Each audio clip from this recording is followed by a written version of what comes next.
Hey everyone, welcome back. In this video, we will talk about the different planets and what they represent in Vedic astrology. So without any delay, let's get started. Starting with Sun. Leaving aside astrology, when you look at Sun or when you gaze at the sky, what is the first feeling that you immediately get? Power, vitality, energy, right? When you go and walk out in the sun immediately during the early morning hours, so you get this kind of feeling. The sun over here, it represents power. Sun represents your inner energy.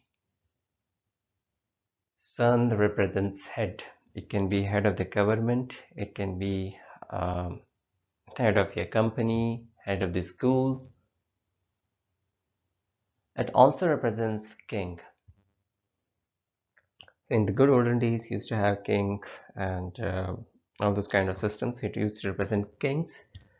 It also represents father. It represents government, and sun also represents soul.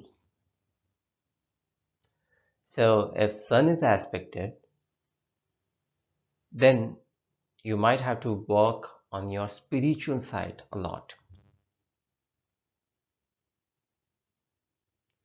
Some people also say that if sun is aspected, chances are the evil forces or the occult, you might have to deal with that sometime in your life. So that's about sun. Moving on to moon. When you look at moon, so just imagine a scenario. You have a long day, you're quite busy at work, you come back to home, you again gaze at the sky and looking at moon. It's just imagine it's a full moon day. Um, how do you feel? You feel relaxed, you feel peace. So moon over here, it represents your peace of mind. Moon represents your emotions. Moon represents your mother, your relations with the mother. Is the mother going to give up on you? It also depends, I mean, not only on the moon, it has to be a combination of the fourth house as well, along with the moon.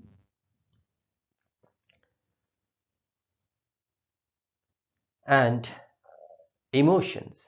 So how you deal with emotions, it's not possible that every day you would have a great day. You will encounter a lot of challenges, and how you deal with those challenges, how you deal with the emotions is all represented by moon. Will you be able to overcome that? Will you be overcome different phases in your life? Will be decided by this planet. How well is this planet placed? Are there any aspects on this planet? So that's all about moon. One more thing to consider, and that will go in detail. If moon is aspected, and if moon also happens to be lord of your Marak house, that is second and seventh, you should be extremely careful about water activities. All right. So that's all about moon. Moving on to Mercury. Mercury is also called as Prince. In Hindi, they say Rajkumar. So people don't take them seriously, but still you have to respect them, you have to honor them because you're still the prince. Mercury represents intelligence. Mercury represents fun. Prince is all about fun, right? So a prince like to go out, they like to explore, they like to have fun. Versus king who is quite mature, who likes to create strategies. So Mercury represents intelligence. Mercury represents your communication. How well are you able to communicate with the people? Are you able to put across your points? How well are you able to debate with the people? All of that is shown by Mercury. It represents media, it represents writing, speaking ability, public speaking.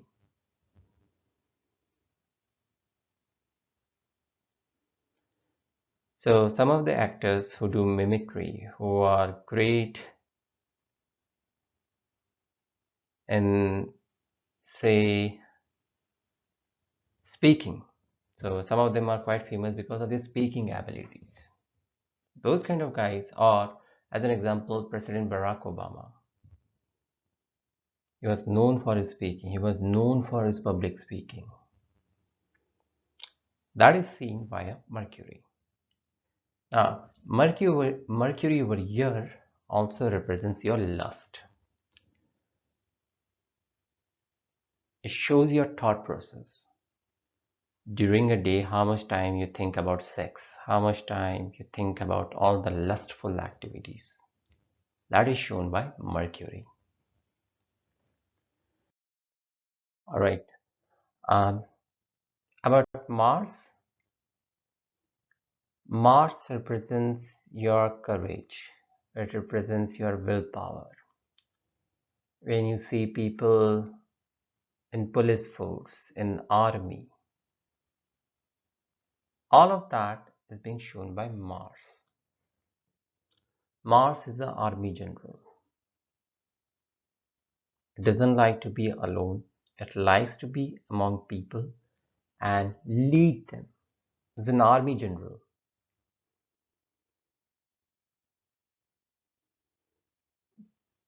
It represents quickness. It represents being agile. It's a fiery planet, difficult to control. It represents how well you are going to bounce back from hurdles. It represents your intrinsic motivation. It shows the courage.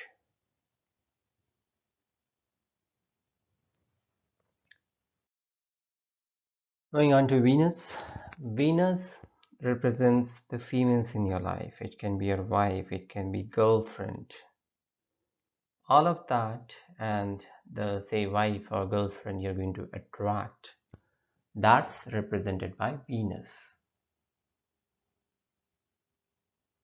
Your spouse. It also represents your luxury.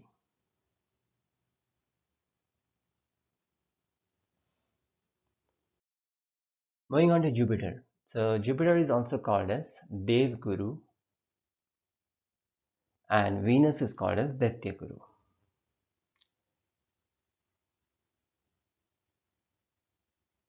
Daitya Guru means Lord of the Asuras or Lord of Demons, teacher of demons. And Jupiter is teacher of Devatas. Alright, so since both of them are teachers, Jupiter represents about the wisdom, about the thoughts, about all the learnings that you are going to have.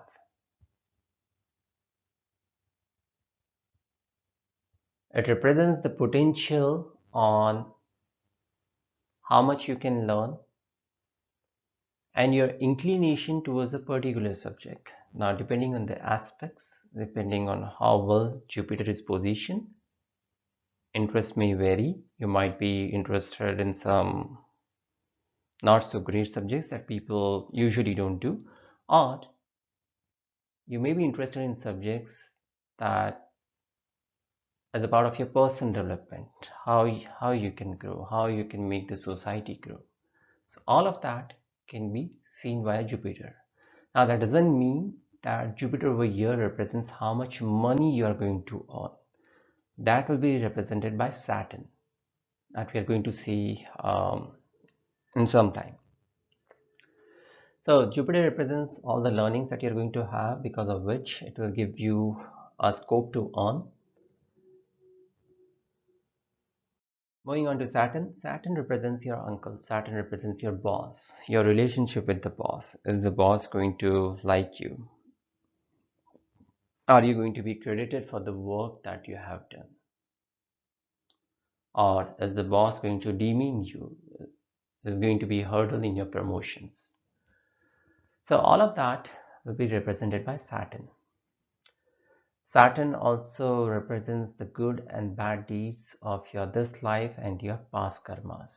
Based on that, you will be rewarded or punished. It represents the hard work. It represents the work that you're going to put in to achieve your goal. It also represents the aspects that might be restricted for some time. And when I say some time, usually I have seen, based on my personal experience, it can be somewhere between 30 to 35. So there might be some aspects that might be restricted. Say example, you have to grow in your job, but you're not finding the right kind of opportunities. Maybe Saturn wants you to learn more. Or as an example, you have been an individual contributor throughout your life. I mean, like until 33, 34. And all of a sudden, you start getting an interest in management. Or you might be working towards management, but you did not get the right kind of opportunity. And then after this time, after say 35, 36, you start getting these kind of opportunities.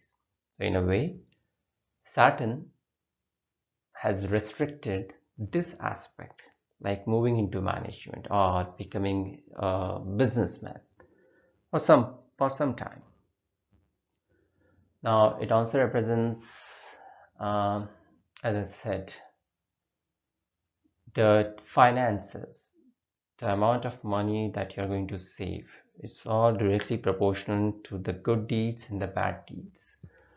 Sometime you might have seen a person has won a lottery, but again he became bankrupt. So all of this will be decided by Saturn. Moving on to Rahu. Rahu is all about material things. Rahu is all about your ambitions.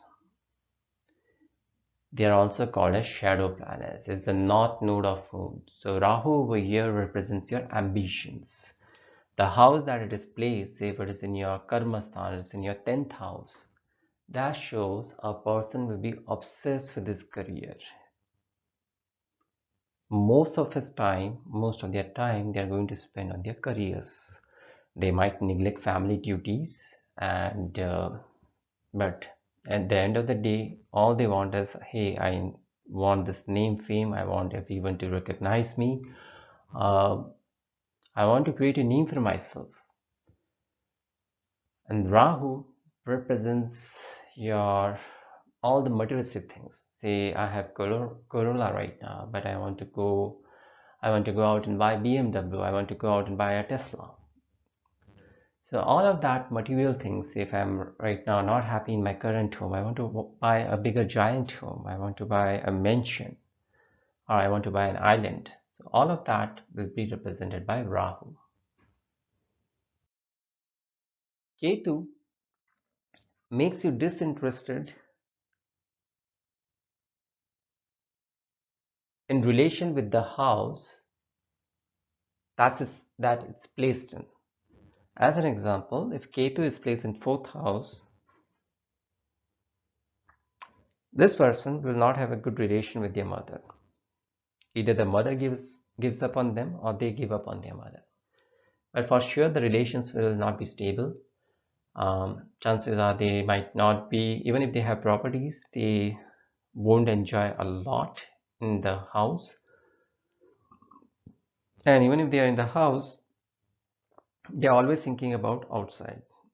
So this can be a classic example of someone who is career motivated, who wants to go out and enhance their career.